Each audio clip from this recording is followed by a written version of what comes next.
de pronto se va a pegar a este webinar. Sí, yo creo que va a ser espero que sea un éxito. No sé cómo van los números de registro, pero esperemos que sea un éxito, ¿no? Iban alrededor de 80, Adolfo, hace un ratico, ¿sí? Muy Entonces, bien. pues vamos a ver cuántos generan al final.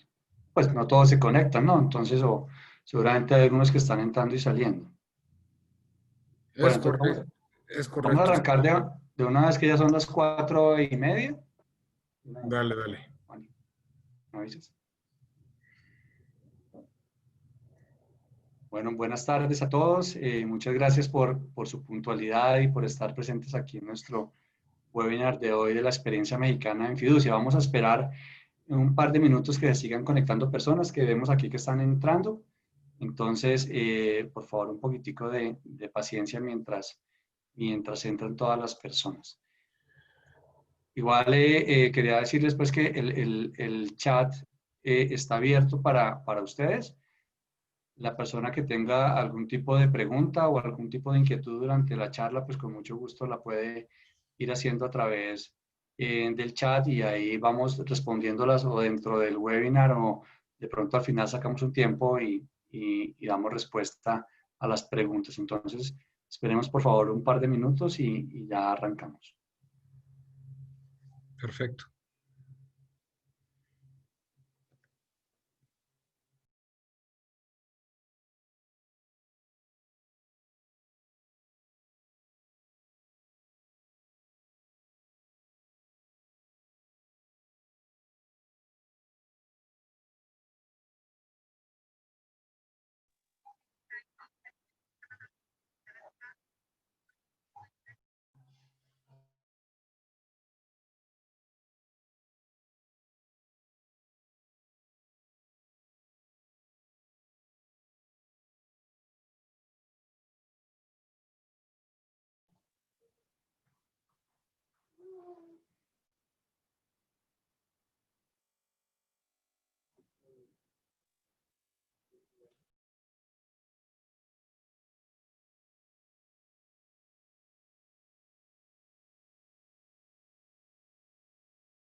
A él también.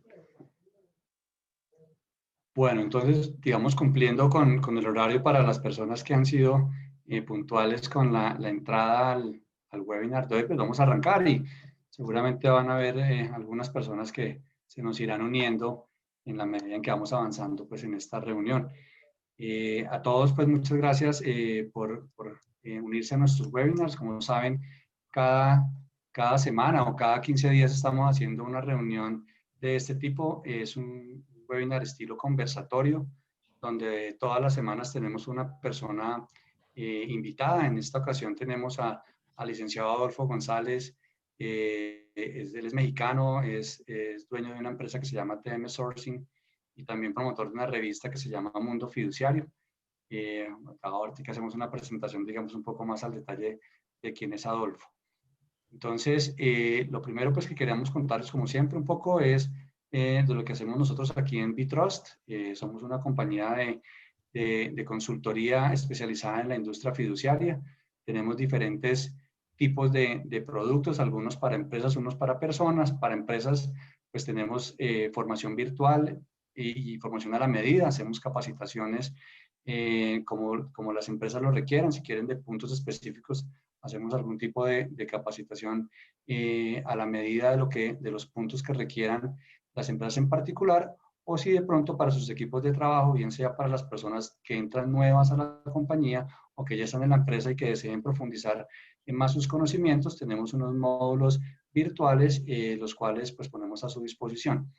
También en la parte de consultoría hacemos estructuración en productos y negocios. Si necesitan algún tipo de acompañamiento en estos, haciendo, digamos, estas gestiones, pues estamos atentos a eso.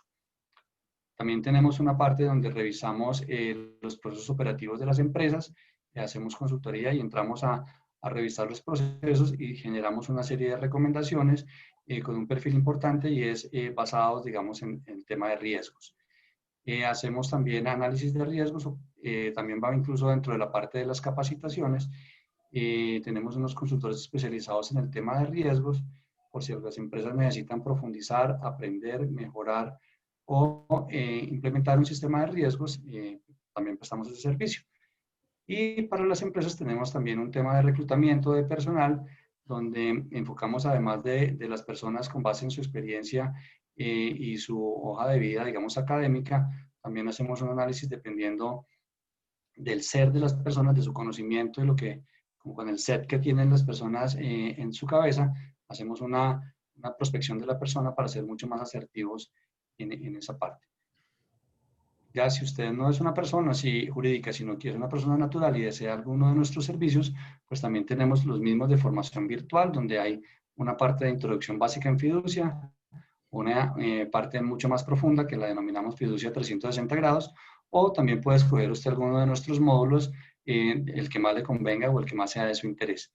También tenemos consultoría virtual, consultoría con alguno de nuestros consultores. Usted puede, si está estructurando un negocio, si está administrando un negocio, si tiene alguna duda, pues nos puede contactar y consultarnos, hacernos unas consultas rápidas, o si quiere una consultoría más a fondo con usted, pues la podemos hacer. Entonces, pues esos son los servicios que en general prestamos nosotros. Nos pueden ubicar en internet en las redes sociales o en nuestra página web www.bitrust.com.co. Bueno, ahora sí, entremos en materia, digamos, sobre la experiencia mexicana en fiducia. Tenemos hoy, pues, digamos, al licenciado Adolfo González. Digamos, es una persona, digamos, que es considerada como un experto en negocios, digamos, inmobiliarios y fiduciarios. Tiene más de 25 años de experiencia en esta industria, generando inclusive muchos casos disruptivos, como vamos a ver ahora. Ustedes se van a dar cuenta que Adolfo pues tiene una experiencia muy importante en la industria fiduciaria y en la industria de los negocios. Ha sido consultor y presidente de consejos, en consejos de administración y propietario también de varias compañías. Ha sido miembro de diferentes comités fiduciarios, de intermediarios financieros, de sociedades, asociaciones, fundaciones filantrópicas y fideicomisos en México y en Latinoamérica. Últimos años, pues, ha intervenido en México de manera importante en el crecimiento del mercado financiero mexicano, sobre todo en lo que tiene que ver con intermediarios financieros no bancarios, en diferentes ámbitos relacionados con temas de crédito, medios de pago, fiducia, recuperación y mitigación de riesgos. Ha sido presidente nacional del Consejo Directivo de la Asociación de Sociedades Financieras de Objeto Múltiple en México. Ha sido también, fue presidente del Grupo Técnico de Trabajo sobre Fideicomisos de Bancos de Desarrollo de la Asociación Latinoamericana de Instituciones Financieras para el Desarrollo, y pues es líder del proyecto denominado Fibra y del Tren Maya de Fonatur en México. Entonces, pues como ven, es una persona con una experiencia pues muy importante, profesional, personal, y pues en fiducia pues ni hablar. O sea, es un lujo, digamos, para nosotros tener a Adolfo en la tarde de hoy y que nos pueda compartir su experiencia en el tema fiduciario. Entonces, Adolfo, bienvenido a este webinar y pues qué bueno que estés con nosotros. Gracias, Andrés. La verdad que el lujo es platicar con el mundo fiduciario colombiano, que la verdad siempre lo he respetado mucho. Creo que lo hacen muy bien, y lo poquito, mucho que me he podido involucrar con este mundo por allá, me ha encantado, la verdad. Y lo demás, todo lo que leíste, tiene que ver con el gusto por la fiducia. Mi mujer se pone celosa de la fiducia. Entonces, básicamente estar enamorado de ella, ¿no? Qué bueno, muchas gracias. Pues Adolfo, mira, nosotros aquí en Colombia, y personalmente siempre, digamos, yo que llevo, digamos, ya algún tiempo en esta industria, pues veo que, y siempre había visto que México es un referente latinoamericano, ¿cierto? Yo no siempre veía, venga, fiducia en México, tal vez fue el primer país que más desarrolló, digamos, el esquema fiduciario. Incluso creo que muchas de las prácticas que se hacen en Latinoamérica en el sector fiduciario, pues vienen de allá de México. Entonces, pues quería de pronto que nos contaras un poquitico sobre el sector fiduciario allá en México. ¿Cómo es esto? Pues muchas gracias. Déjame poner una presentación que preparamos para Claro. ustedes. Déjenme nomás encontrar aquí el es esta. Sí, sí, ahí estamos. Lo primero que debo decir de la fiducia en México es que llevamos como 100 años haciendo fiducia, ¿no? Entonces, no sé si ahí se ve la presentación. No, creo que no se ve ahí se ve. Sí, sí, lo estamos viendo. Toca es que la pongas eso, grande. Perfecto. Llevamos 100 años haciendo fideicomisos. Y en los fideicomisos nacen en México, curiosamente, porque los trenes, que hoy están siendo un punto de reencuentro de la fiducia y la infraestructura, en 1905, 1908, necesitaban ser garantizados, los créditos para los trenes necesitaban ser garantizados con algo, y se empieza a usar por primera vez el trust en México.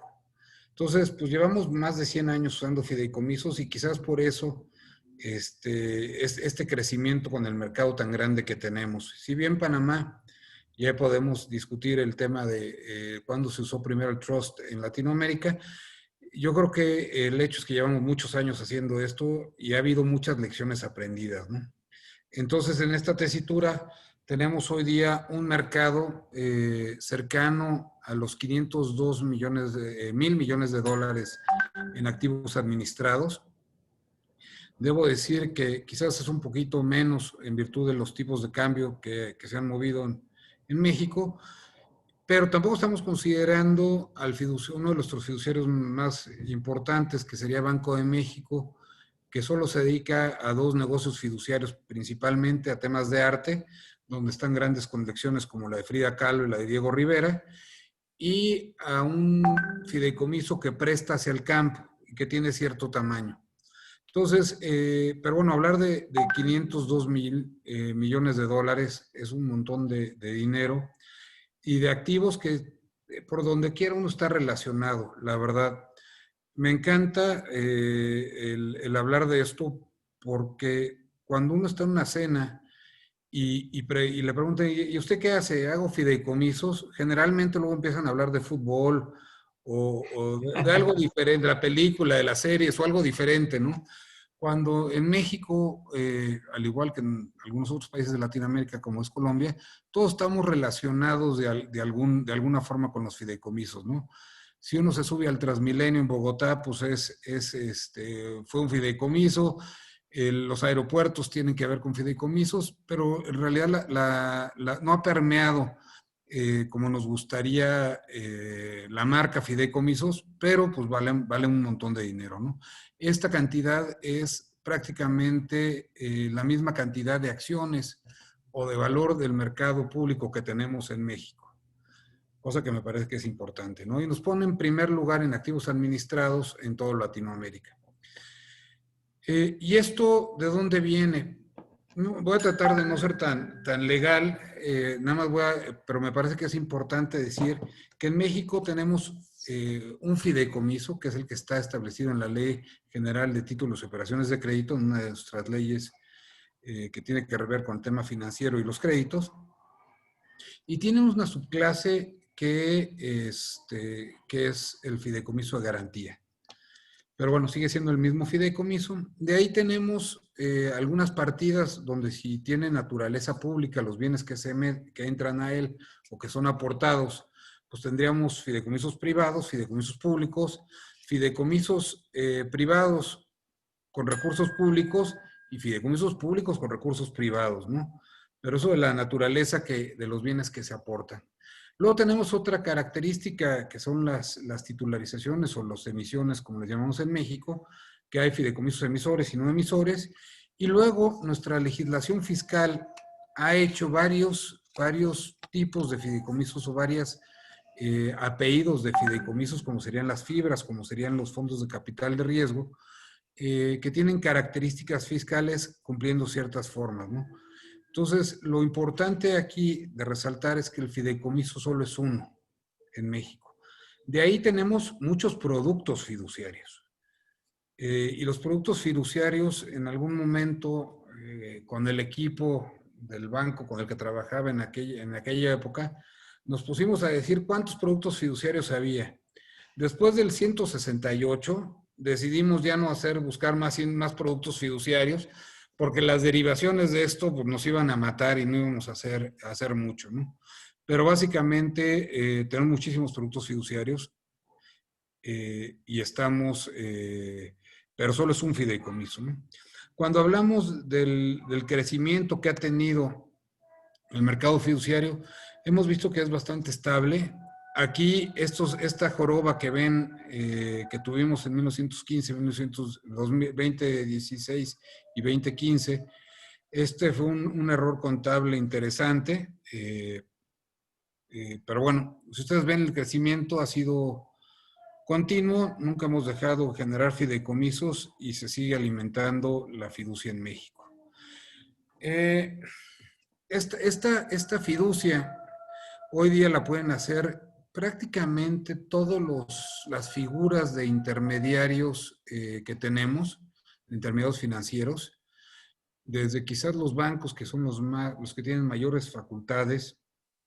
En México en algún momento se concentró en este tema de la banca múltiple, los servicios fiduciarios, y tenemos bancos de gran tamaño. Debo decir que tenemos unos megabancos que han tomado esa posición y que también son los que llevan 100 años haciendo fiducia. Esas son las instituciones de banca múltiple donde podemos encontrar el mayor número de fideicomisos. Lo tenemos ahí en términos de patrimonio. Tenemos a la banca de desarrollo, que le sigue en monto en patrimonios administrados. Pues también tienen su buena cantidad de fideicomisos y de temas ahí.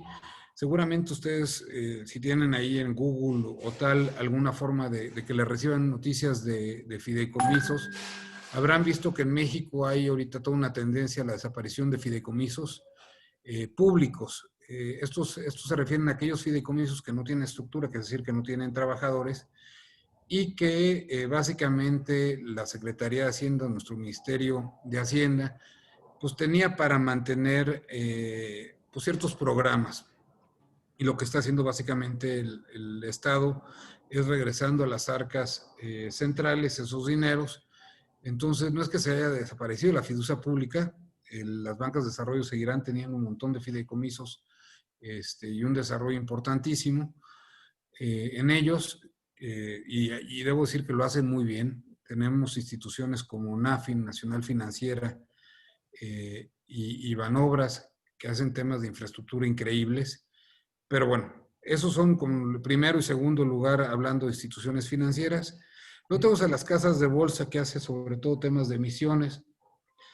Y por último tenemos a las sociedades financieras de objeto múltiple. Y aquí debo decir que esta es una figura que nace en 1998, 2008, con una filosofía un tanto disruptiva, porque la idea de las sociedades financieras de objeto múltiple se aboca a tener cuatro actividades. Uno es crédito, dos es factoraje, tres arrendamiento financiero y cuatro fideicomisos de garantía.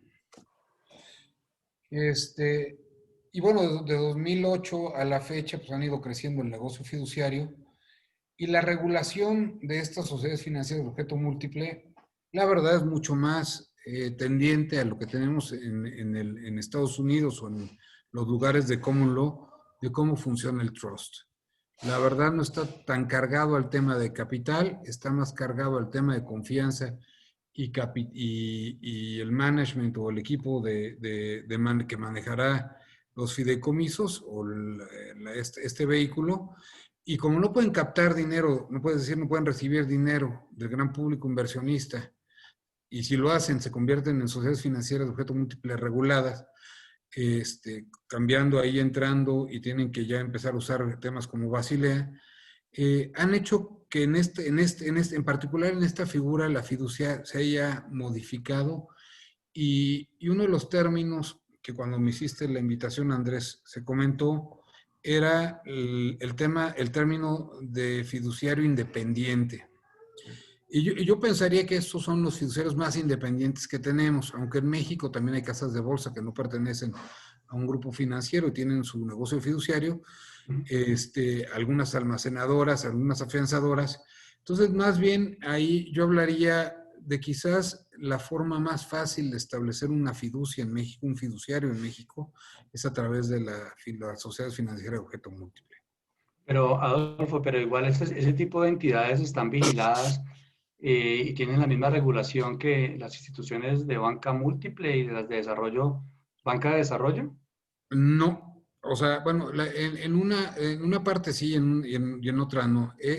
Vamos a decir, la circular que regula la actividad, déjame subir un poco de nivel. A nivel regulación, es importante decir este tema de la captación, porque es donde entran todas las reglas, todas estas reglas, estas metodologías para cuidar el dinero de los ahorradores, ¿no? Estas reglas prudenciales que le llaman, que allá en este pueblito en Suiza, en Basilea, que las han juntado y han hecho estas reglas prudenciales para que los ahorradores no pierdan su dinero en caso de una catástrofe, como se ha demostrado en el mundo después de tantas cosas. Esas son las reglas que las OFOMES no deben de seguir en términos de crédito. En términos fiduciarios, la regulación mexicana está en la ley que acabo de mencionar y hay una circular que regula a todas las instituciones financieras que están dentro del tema de Basilea, las instituciones financieras reguladas. Ese manual, porque debo decir que es un manual de buenas prácticas, porque así lo veo, la verdad es a mí me gusta porque es muy sencillo, muy claro, tiene los preceptos principales del riesgo fiduciario, muy claros para cómo atenderse, y esa tampoco la tienen las OFOMES.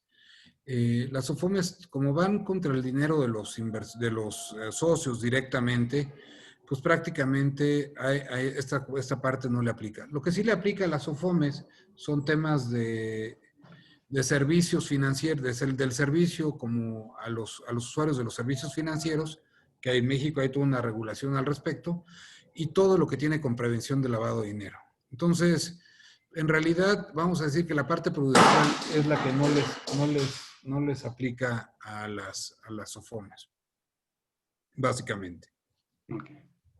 Y otras instituciones como las aseguradoras y las casas de bolsa, solo pueden ser fiduciarios en aquellos negocios que vayan conforme a su objeto social. Es decir, si tienen que ver con la prevención de riesgos de vida, si tienen que ver, lo podría ser una aseguradora, o si tienen que ver con emisiones, si tienen que ver con pues, temas de bursátiles, los podría ser la casa de bolsa, ¿no?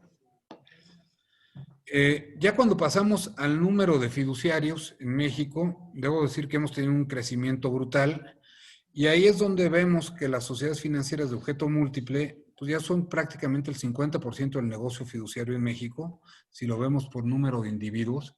A mí me tocó ser presidente de ASOFOM, que es la Asociación de Sociedades Financieras de Objeto Múltiple, que hoy día tiene 194 miembros, una cosa así, lo que quizás la convierte en la asociación más grande de intermediarios financieros en Latinoamérica. Y pasa un poquito el mismo efecto. Hay muchas personas que están usando la fiducia para sus negocios propios, sobre todo para garantizar créditos, y entonces tenemos este crecimiento brutal de sociedades financieras de objeto múltiple, tal cual. Esta que leen ustedes ahí que dice FND, se refiere a una banca de desarrollo, una cuasibanca de desarrollo, hoy ya es banca de desarrollo, que es Financiera Nacional de Desarrollo, que te ve temas del campo también, afianzadoras, tienen su cachito, los almacenes generales de depósito, un cachito del negocio fiduciario, las aseguradoras, sobre todo en este tema de prevención patrimonial, tienen su parte del mercado. La banca múltiple en número son el 5%, Y las instituciones de banca múltiple, pues son el cuarto más importante. Ya Digamos, cuando viene... ahí creo, mira, por ejemplo, aquí en Colombia, digamos, fiduciarios solo pueden ser, digamos, algunas empresas que sean autorizadas por la Superintendencia Financiera aquí de Colombia, ¿sí? Entonces aquí en Colombia, digamos, sí, está muy regulado, digamos, el fiduciario y no tantas empresas, digamos, como con tantos diferentes objetos pueden hacer fiducia, sino solo, digamos, unas particulares, perdón, ¿sí? Entonces, pues ven, es bien diferente, ¿no? Sí, es bien diferente. Acá yo diría que tenemos, lo que pasa es que la gama, déjame regresar varios pasos. El mercado mexicano es muy grande en términos de temas financieros, ¿no? Y con las mismas complejidades probablemente que tienen ustedes de tipos de crédito y de personas a las que se les acredita y tal, creo que somos muy parecidos. Lo que pasa es que acá en México pues, quizás somos un poquito más y el mercado tiene una profundidad brutal que ha dejado que se desarrollen diferentes instituciones financieras o tipos de instituciones financieras para un poquito mantener a la banca múltiple fuera de ciertos nichos o nichos donde no entra, ¿no? Como podrían ser los almacenes generales de depósito, que bueno, pues hay empresas especializadas en esto y la banca múltiple también lo puede hacer. Entonces, se han creado estas bancas, o vamos a decir, empresas facultadas para hacer estos temas de nicho, y por eso, y las sociedades financieras de objeto múltiple se fueron buscando la desregulación sobre todo aquello que no era captación. Entonces, nuestra mezcla, la cantidad de intermediarios financieros o de posibles intermediarios financieros que uno puede elegir para hacer el negocio en México es muy grande. Y por suerte a muchos de ellos, a prácticamente todos ellos les han dado la posibilidad de hacer fiducia, ¿no? Me queda clarísimo lo que comentas de Colombia. Y creo que tienen un montón de empresas que solo se dedican al tema fiduciario, cosa que también creo que sería bueno en México. En algún momento me tocó proponer y casi estuvo por aceptarse por poner la sociedad fiduciaria. Hace quizás unos 6 años lo propusimos, porque creo que es un camino muy saludable para el negocio, ¿no? Pero bueno, hoy es lo que tenemos. Sí, de acuerdo. Ustedes ven aquí el tema de crecimiento de las OFOMES año con año ha ido creciendo brutalmente.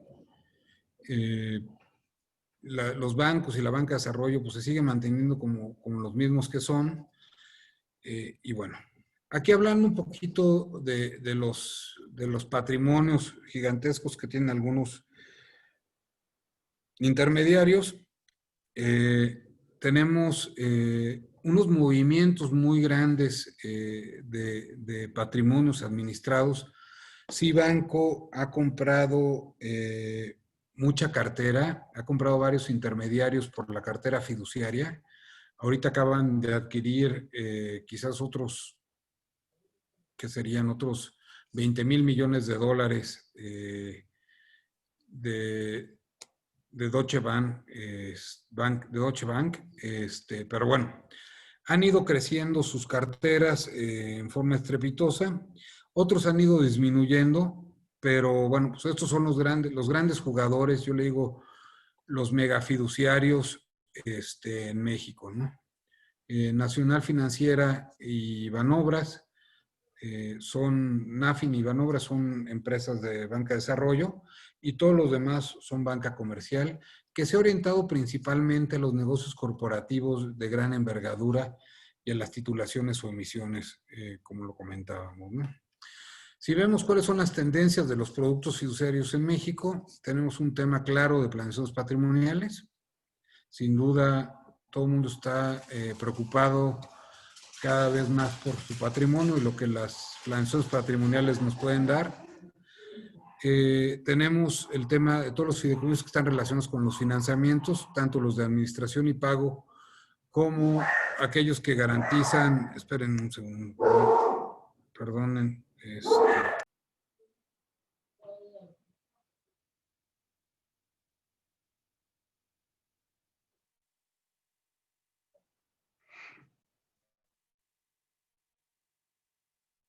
Ese silencio, tú tienes que...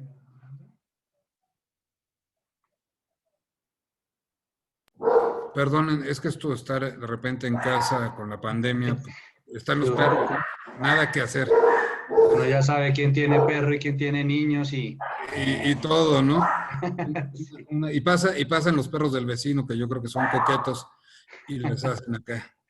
y así. Ya están pasando. Los temas que tienen que ver con financiamiento, tanto en la parte de administración y pago como garantías, que en México el sistema judicial funciona bastante mal. Esperen un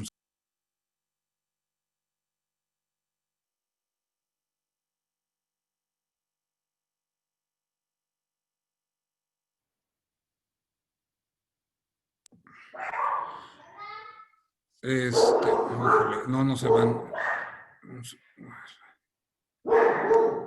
Perdonen, de verdad.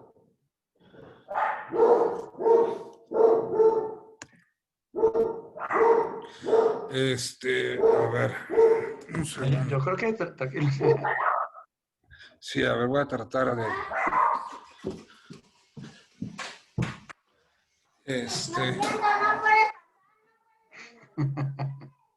Ahí están todos los. Sí, Todo, todas las variables están todas ahí, las variables Adolfo. están saliendo aquí, qué pena con ustedes. No, Pero no, bueno, tranquilo. todo lo que tiene que ver con la parte de créditos y esto, que sin duda ayuda mucho porque en México los tribunales, vamos a ponerlo para no decirlo feo, tienen muchas áreas de oportunidad. La justicia no es tan expedita. Una hipoteca en un tiempo normal, y habrá que ver qué es lo que pasa después del COVID, pero pues lleva unos 1,400 días una hipoteca. Y por lo menos con nuestros clientes lo que estamos haciendo son ejecuciones entre 90 y 120 días. Entonces, pues bajamos pues casi un 80% el nivel de rapidez de recuperación de los bienes, ¿no? Sí, yo ayer hablaba justo con un amigo de Costa Rica y pasa lo mismo, ¿no? Digamos que allá el tema hipotecario igual es súper demorado y es mucho más rápido hacer fiducia por toda la tramitología que hay, ¿no? Es correcto. Es correcto, ha funcionado muy bien. Nosotros llevamos con el fiduciario que hace solo este tipo de cosas, quizás, más bien que está especializado, no que solo hace este tipo de cosas, pero se ha especializado unos 8 años y hemos tenido resultados increíbles, la verdad. Luego tenemos todo el tema de desarrollos inmobiliarios o inmobiliarios A más B, así le llamamos nosotros, A el que pone el dinero, B el que pone el terreno, un esquema como el que ustedes están muy acostumbrados a hacer en Colombia. Todo lo que tiene que ver con corporativos y asociativos, esta parte en México sin duda la mejor forma de asociarse es un fideicomiso para negocios en particular, salvo que la asociación vaya a durar mucho y esté en diferentes caminos, pues el fideicomiso funciona muy bien. Todo lo que tiene que ver con fideicomisos de emisores sigue el crecimiento al respecto. Y todo el tema de representaciones comunes también hay una tendencia ahí porque cambió la ley y se modificó el modelo, ¿no? Pero bueno, con esto, si quieren, pues entramos a preguntas. Era una visión rápida del mercado fiduciario mexicano y ahora sí que dispuesto a contestar casi todo. Bueno, bien, igual reitero, digamos, a todos los que están participando aquí en el webinar que está abierto el chat para cualquier pregunta que le quieran o que nos quieran hacer, ¿no? A nuestro invitado, Adolfo, o a mí, pues, o a los 12, bienvenidos están. También quiero ver una cuñita, digamos que estamos ya a puertas, mañana empieza el Colafi, primer Colafi virtual, entonces hay seguramente muchos de los amigos de muchas compañías fiduciarias o bancos que van a participar en el Congreso aquí vinculados, digamos, a este webinar. Entonces, pues también pues, bienvenidos y es como el momento también de empezar a aprovechar, digamos, todo este conocimiento.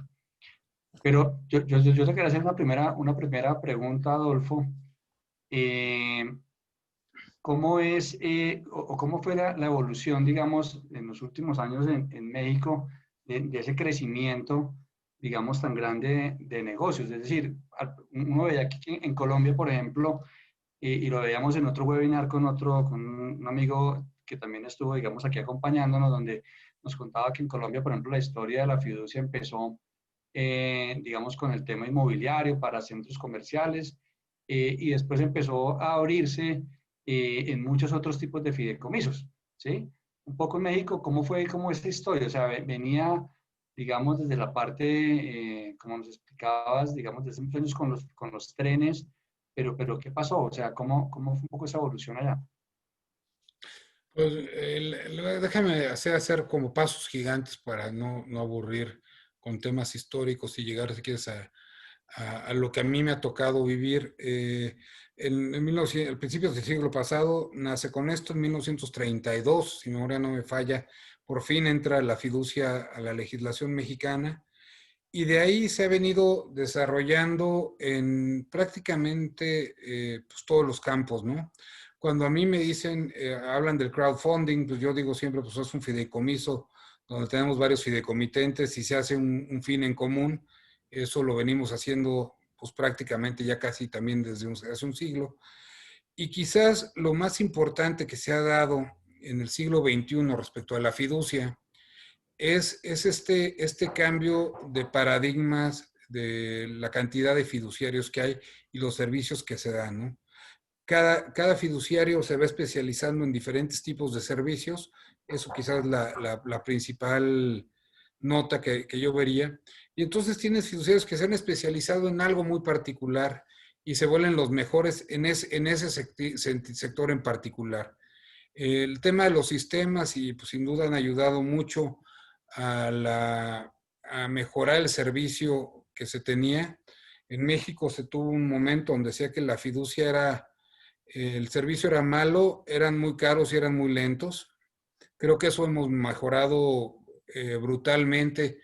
Pues entre tener competencia, que antes eran muy pocos los competidores, y este tema de sistemas, y empezaron todos a implementar pues, más calidad del servicio, ¿no? Entonces, el negocio fiduciario pues lleva muchos años, sigue siendo el mismo.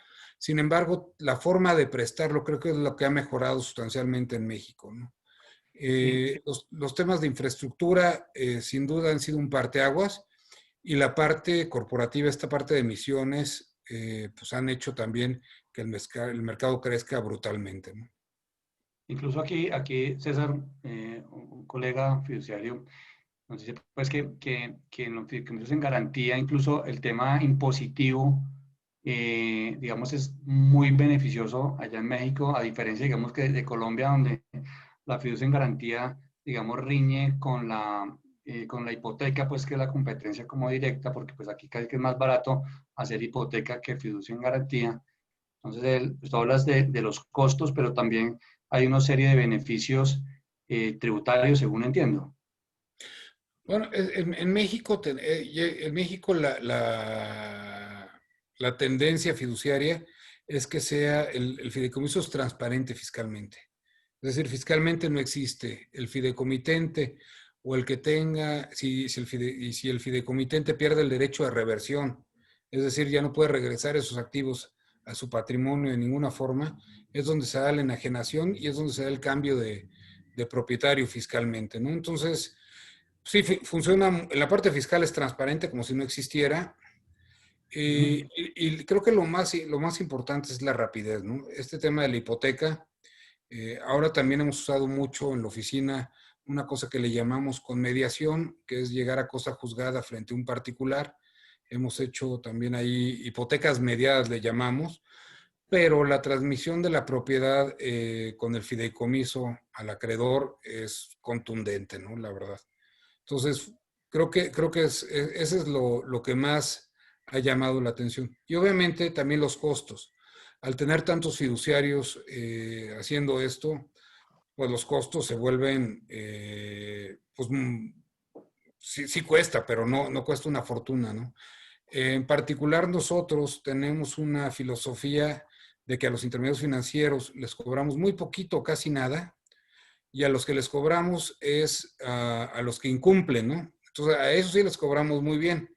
Entonces, la verdad, ahí hacemos un buen binomio con el mercado, porque ellos están tranquilos de que tienen su fideicomiso de garantía para los créditos, y nosotros pues le ponemos veladoras a que esos caigan en mora, ¿no? Entonces, y si el banco hace bien su trabajo, pues no cae en mora. Entonces, es un poco frustrante de repente con algunos clientes, ¿no? Sí, sí, sí, cierto.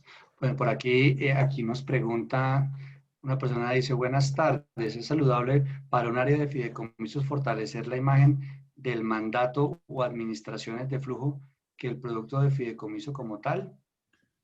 Y bueno, no sé, yo creo que hace como referencia a dos esquemas como diferentes, ¿no? Adolfo, ¿qué piensas? O sea, porque una cosa es el mandato y otra cosa pues es la fiducia. Parecería que aquí nuestro amigo pues nos escribe como eso.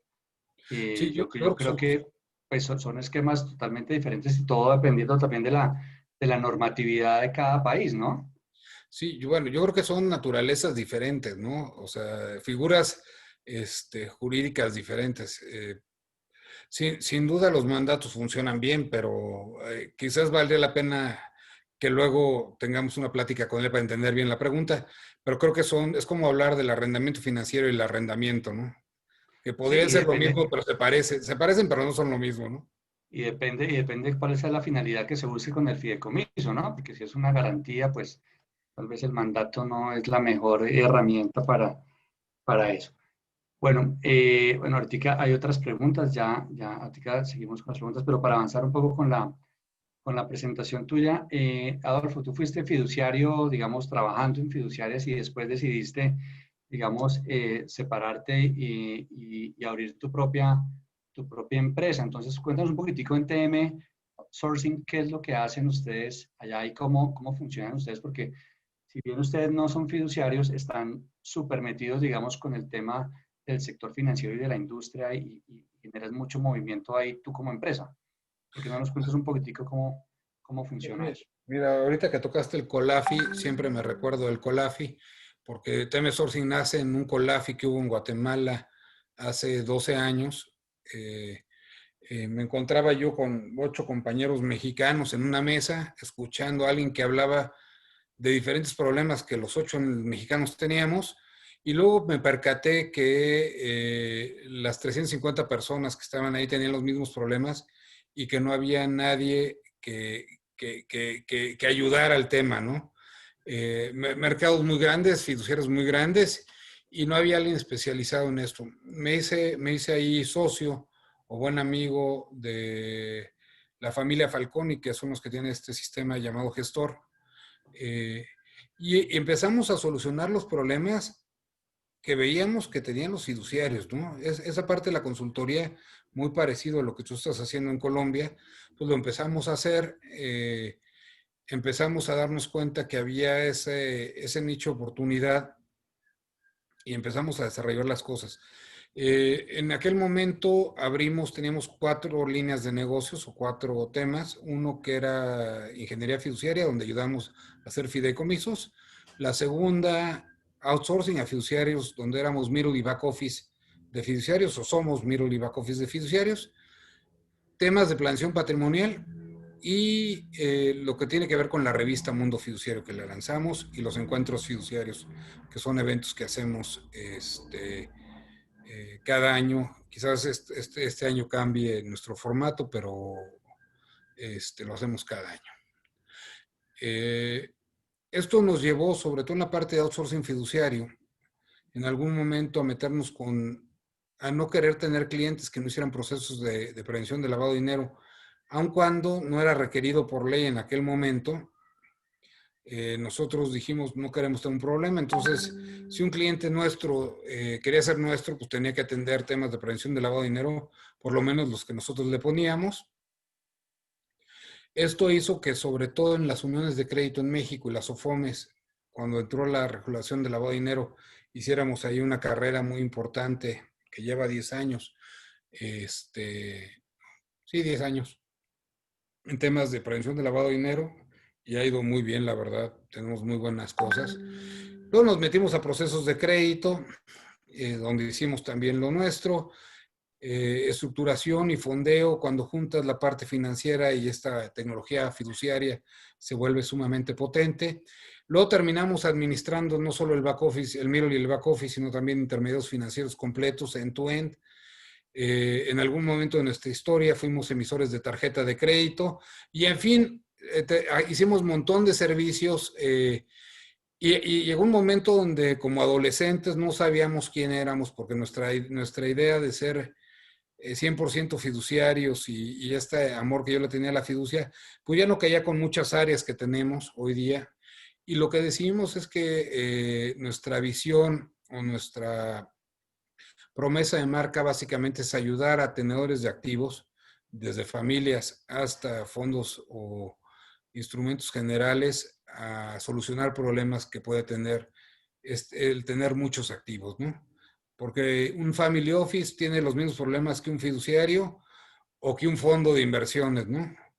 Quizás en la parte de planeación patrimonial cambia un poco o cambia bastante, porque las decisiones no solo se toman por dinero o por la rentabilidad del dinero, sino hay corazones también involucrados, pero sigue siendo lo mismo, los problemas ahí están, ¿no? Entonces, esa es un poquito nuestra historia, y bueno, pues ha sido bien afortunado lo que hemos hecho, la verdad.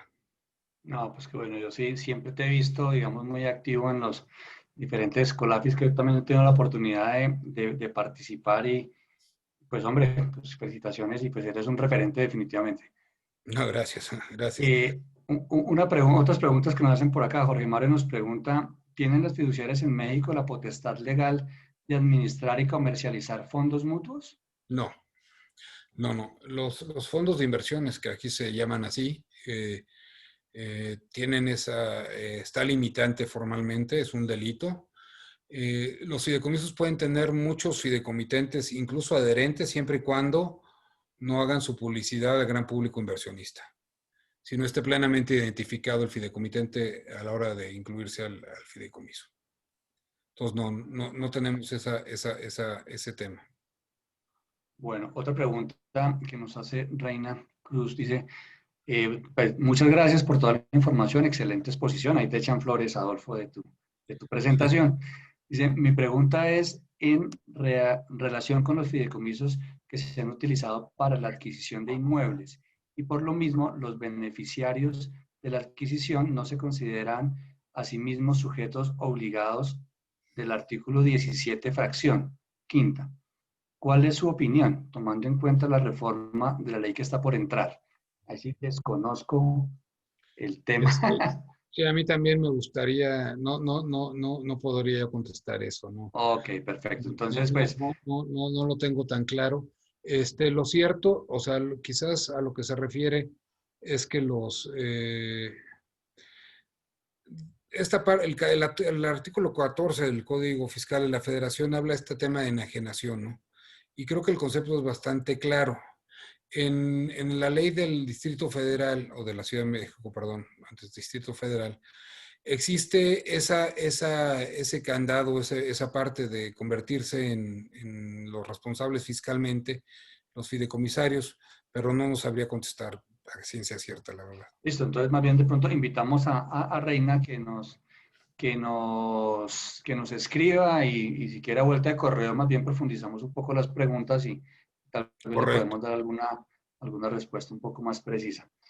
Bueno, te quería preguntar ahora sí, digamos, sobre los ejemplos. Yo vi tu exposición que hiciste el año pasado en Guatemala, en el COLAFI, sobre el Tren Maya, digamos, y la verdad me pareció algo como ejemplarizante, pues, algo súper interesante.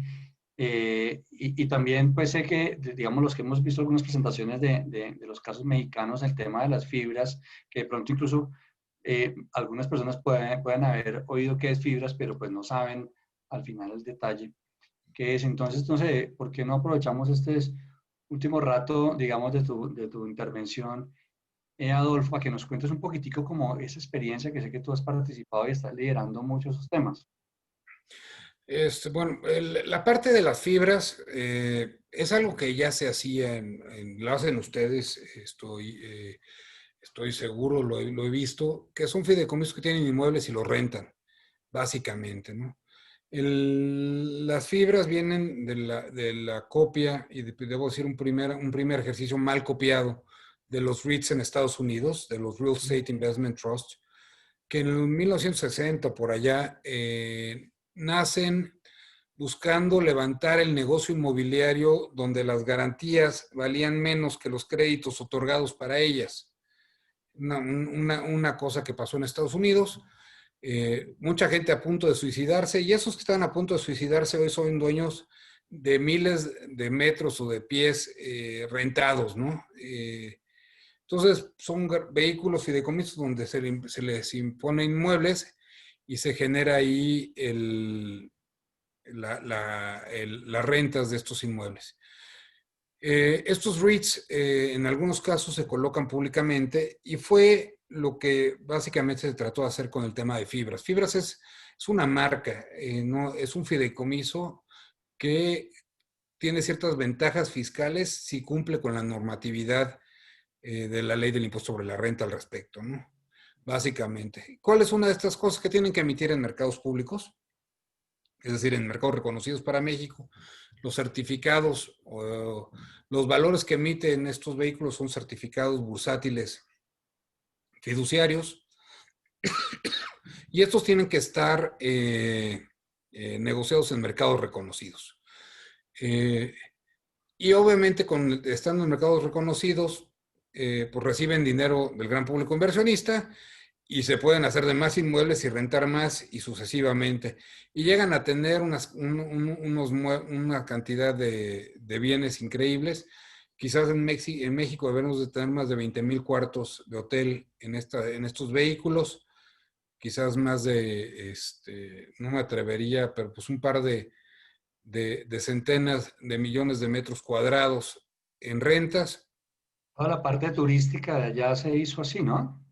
No necesariamente. Ahorita hay muchos hoteles, y de hecho estos vehículos se especializan. Entonces tenemos un fibrohotel, y tenemos algunos que están especializados en bienes industriales, en bienes comerciales, en fin.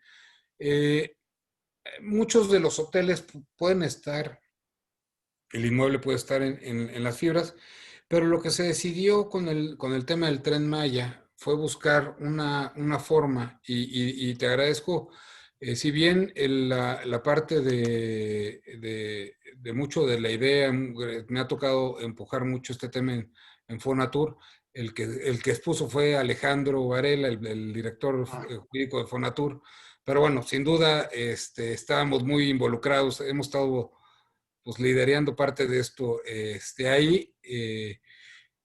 Lo que hicimos ahí fue juntar un negocio de infraestructura, que es que la estación de tren, que dentro del negocio inmobiliario le podrías llamar una tienda ancla, para generar una ciudad alrededor de ella que esté dentro de un fideicomiso y tenga varias virtudes, ¿no?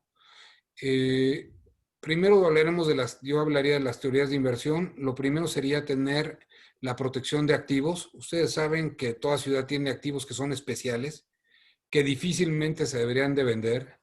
Y ahí me gusta usar el ejemplo de Cancún. Cancún siendo una marca que ha superado a la marca México, porque Cancún, en el mundo es más conocido Cancún que México.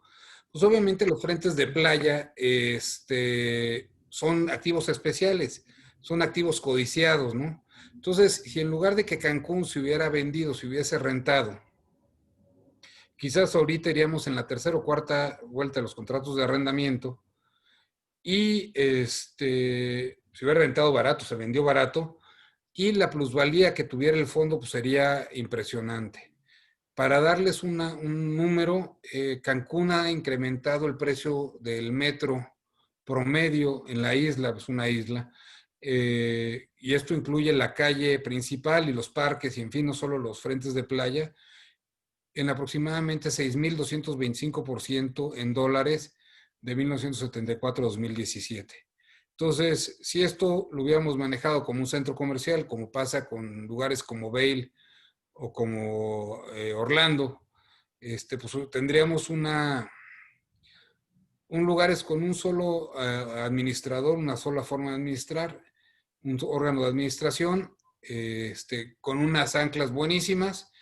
Y eso es lo que estamos tratando de hacer en el Tren Maya, ¿no? Hablando de anclas, Chichén Itzá, que seguramente ustedes han oído de él, es una ciudad maya que estará unas 2 horas y media, 3 horas de Cancún, recibe 3.8 millones de turistas al año.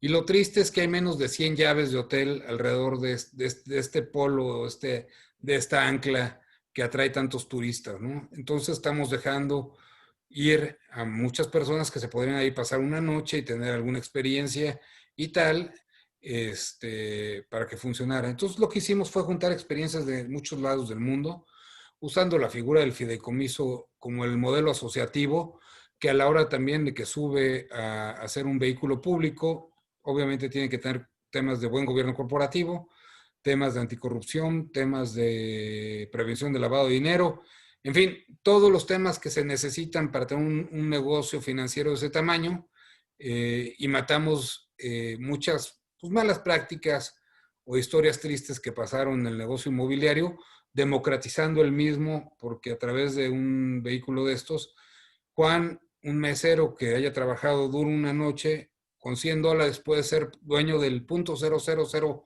quizás muchos ceros, uno, de un vehículo de estos, que en un negocio inmobiliario quizás podría comprar 4 galones de pintura, y ya está involucrado en un negocio inmobiliario con poquito dinero, ¿no? Y así, don Andrés puede llegar con algunos millones de dólares a poner en la fibra, que igual se le recibe y todos felices, ¿no? Como el Fondo de Pensiones de Oklahoma. Entonces, aquí la idea, democratizando el negocio inmobiliario, hacemos que se generen nuevas ciudades en el sureste, teniendo conectados con el tren, y creo que se hace un caso virtuoso, ¿no? Súper Básicamente. interesante. Y eso lo que hacía, según bien me acuerdo yo, reactivaba muchas zonas, creo que tú estás diciendo que era incluso de difícil acceso, lo que volvía era como un circuito, ¿cierto? En el tren, eso mismo ayudaba a que se generara más turismo y cogieron una dinámica, digamos, toda la región, ¿no? Sí, no solo turismo, o sea, pensemos que un tren, asimilemos un tren y un elevador en un desarrollo vertical, ¿no? Si nosotros vemos cuánto cuesta un elevador y solo hiciéramos el negocio del elevador, pues la tasa interna de retorno siempre va a ser negativa. No hay manera que el elevador tenga una tasa positiva. No obstante, después del quinto piso, si no hay elevador no vale nada, ¿no? Porque nadie va a subir más de 5 pisos ahí. Y el piso 32 tiene un valor especial porque está a esa distancia del piso, ¿no? Y el elevador es donde se vuelve rentable. Y lo mismo pasa alrededor de la península de Yucatán. Lamentablemente son los lugares más pobres de México. Ahorita usé un ejemplo de un elevador. No todo el mundo en la península de Yucatán sabe que es un elevador, lamentablemente. O sea, es una tristeza. Y así tampoco hay muchos servicios básicos como drenaje y, en fin, una zona bastante, si bien la Riviera Maya es aplaudida por su infraestructura, no necesariamente esto pasa en toda la península de Yucatán. Entonces, con el tren, pues hacemos que se conecten estos puntos, tenemos elevador y tenemos pisos 32, ¿no? Y hacemos que se junte todo esto para que funcione. Y debo decir que lo que estamos trabajando, a diferencia de las fibras, tiene 3 ejes más.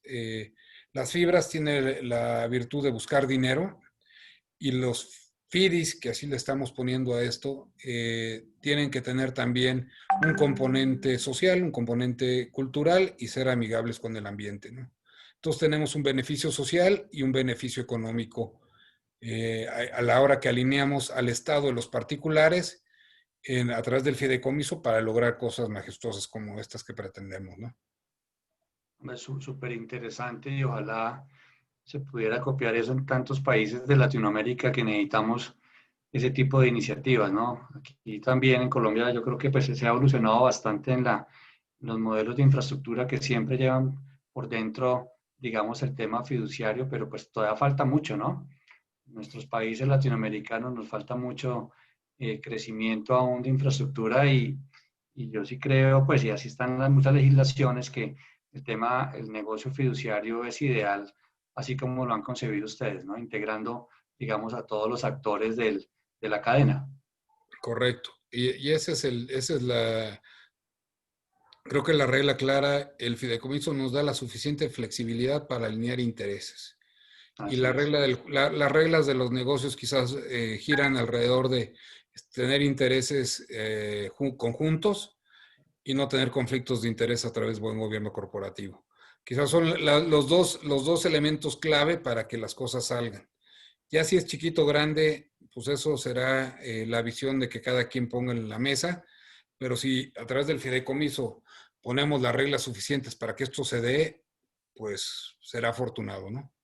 Exacto, y Este, ahí es donde también, digamos, las fiduciarias empiezan a coger mucha experiencia y mucha fuerza porque, pues, digamos, vivir ese tipo de procesos, eh, pues, digamos, como el que gana es el que goza, pues, el que maneja eso es el que va cogiendo experiencia en el negocio y va entendiendo realmente, digamos, la función del fiduciario, ¿no?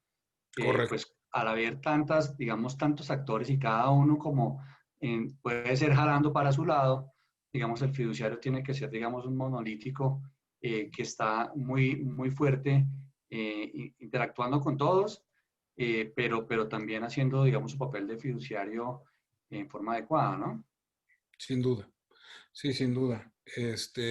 El know-how que se ha adquirido en los fiduciarios y esa administración del conocimiento hay que tenerlo claro, ¿no? Sí. Bueno, por aquí nos preguntan que si esta presentación se va a compartir. Sí, esta presentación la Sí. pueden, como todos nuestros webinars, la pueden encontrar en nuestra página web www.bitrust.com.co en la pestaña de blogs. Ahí quedan grabados. Está grabada y la bajaremos yo creo que la semana entrante. Bueno, otra cosa pues que queremos hablar ya que ya como terminando un poco en nuestra reunión, Adolfo, cuéntanos un poco de la revista Mundo Fiduciario. Yo la verdad la vi hace bastantes años, algún día por ahí en Google, la miré, me pareció mucha curiosidad. Creo que en eso no tenés competencia. Creo que esa es tal vez la única revista, o por lo menos que yo conozca, eh, sobre fiducia. Incluso, pues muy amablemente me invitaste a escribir por ahí un artículo que vi que lo publicaron sobre la responsabilidad del fiduciario. Entonces, pues, ¿por qué no nos cuentas un poco también, Adolfo, sobre esa iniciativa de sacar una revista para el sector, para la industria? ¿Y dónde la podemos ubicar? Mira, el link es muy fácil, mundofiduciario.com. La verdad es un esfuerzo, igual que con los eventos que tú estás haciendo, estos webinars o nuestros encuentros, donde creemos que el mercado ha sido muy bueno con nosotros y estamos regresando algo al mercado. Y lo mejor que le podemos regresar al mercado es conocimiento. Y ese conocimiento, no solo nuestro, sino de todas las partes importantes y que tienen cierta relevancia del mercado, porque todos vamos a aprender, ¿no? Eh, en raíz de esta relación que empezamos a hacer contigo, yo pensé y dije, oye, ¿por qué no en el diplomado que hacemos con una universidad en México tenemos una tarde de diferentes fiduciarios de Latinoamérica y que se haga una discusión ahí sabrosa?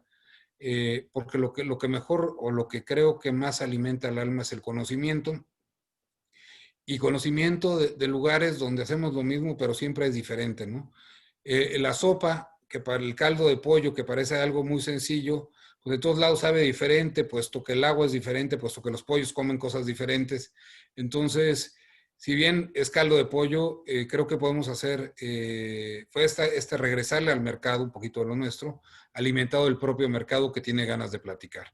Esa es la filosofía, me gusta el concepto que no tenemos competencia. Lamentablemente tampoco es un negocio eso. La verdad lo hacemos como pro bono. En realidad nos ha hecho tener muchos suscriptores. Eso nos alienta mucho. Llegamos a muchos lados y mucha gente pregunta, oye, ¿qué ha pasado con la revista? ¿Qué pasa? No sé qué.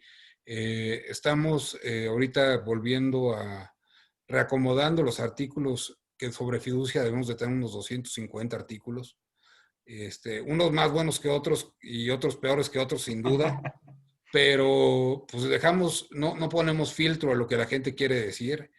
Y todos los que están en el webinar, si quieren escribir algo, sin duda será bienvenido. No digo que se publique todo, porque pues hay ahí un grupo de gente que echa leída y escoge. Pues, todo tiene que tener un curador.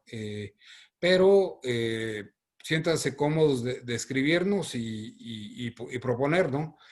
Igual, si creen que hay algo importante que decir, los chismes del mercado son buenos, en fin, es una revista que la verdad trata de ser bastante académica. Sin embargo, al ser una comunidad, no dejemos de verla así y busquemos cómo acercarnos como personas, no solo con el negocio, ¿no? Ah, pues muy, muy chévere y digamos que bueno y muchas gracias, digamos, yo creo que por mí y lo digo por mí y también por muchas personas donde, digamos, ahí pueden encontrar uno en la revista muchos artículos bien interesantes y darse unas referencias de cómo están funcionando las cosas en otros sitios. De verdad que es muy interesante y pues muchas felicitaciones por eso. Bueno, otra pregunta por aquí que nos hace Karen, dice, buenas tardes, como cultura general, los fideicomisos que se tienen actualmente, ¿qué porcentaje de participación tienen los fondos fideikomitidos gubernamentales? Sí, Y, es una cantidad, está muy monitoreada lo que se tiene a nivel federal en estos fideicomisos que están desapareciendo. Hay algunos fideicomisos enormes como el propio Fonatur, que es quien está llevando el tema del Tren Maya, que no están tan contabilizados, pero bueno, deben dar, pues, yo calculo, con ganas de equivocarme, entre un 10 y un 15%, ¿no? La verdad es que la parte privada es la que ha normado el tema de los fiduciarios, ok. los Sí, fideicomisos. igual creo que tampoco hay norma para que diga que cuánto debe ser la parte pública y la parte privada, sino pues todo dependerá un poco del proyecto y de su evolución, ¿no? No, los fideicomisos públicos, cuando entra el Estado con más del 51% o es el Estado quien constituye, sí se da, sí se tiene ese registro a nivel federal, ¿Mm? no a nivel de los estados, ni menos, y no a nivel de los estados. Entonces, pero al tener dinero en los estados es difícil cuantificar eso, la verdad. Pero no creo que vaya más del 15% lo que se tiene en todos los fideicomisos. Y la mayor parte son privados 100%, ¿no? Ok. Bueno, hombre, Adolfo, pues yo creo que no te quitamos como más tiempo. De verdad, agradecerte mucho toda esta presentación y todo tu tiempo que le has destinado pues a nosotros, a Bitrust y a todas las personas, digamos, que nos siguen acá en este webinar. Entonces, pues te queremos llegar a agradecer por tu participación. No, pues al contrario, muchas gracias. La verdad, los colombianos tienen este término de muy querido y pues se les agradece, ¿no? Sí, sí. Eh, Se les agradece la invitación y poder compartir esto, mucho o poco, pero que nos divierte mucho hacer, ¿no? Bueno, bien. Entonces, gracias. Entonces, bueno, vamos terminando nuestra presentación de hoy. Para todos las personas que están pues, en el webinar, nos pueden seguir a través de nuestras redes sociales, de LinkedIn, Instagram, Facebook o consultarnos, digamos, todos nuestros servicios a través de nuestra página web www.bitrust.com.co. Entonces, pues bueno, muchas gracias a todos. Gracias por su participación. Esperamos de verdad que les haya gustado, que les haya sido de mucha utilidad. Y bueno, mira, aquí nos están saludando desde Mérida, Yucatán. Sí, ya vi. Sí, Entonces, bueno, pues excelente y qué rico, digamos, haber estado esta tarde, digamos, contigo, Adolfo, y pues con todos los participantes en el webinar. muchas gracias. Entonces, ahí estaremos informándoles a través de nuestras redes sociales nuestro siguiente webinar y pues quedamos entonces muy, muy pendientes de ustedes y de sus necesidades. Ahí nos están escribiendo, digamos, de qué les gustaría que viéramos en nosotros webinars y estamos tratando de buscar contenidos, digamos, de interés para todos. Entonces, bueno, muchas gracias y feliz tarde para todos. Gracias. Buena tarde. Bueno, hasta luego, Adolfo, que estés muy bien.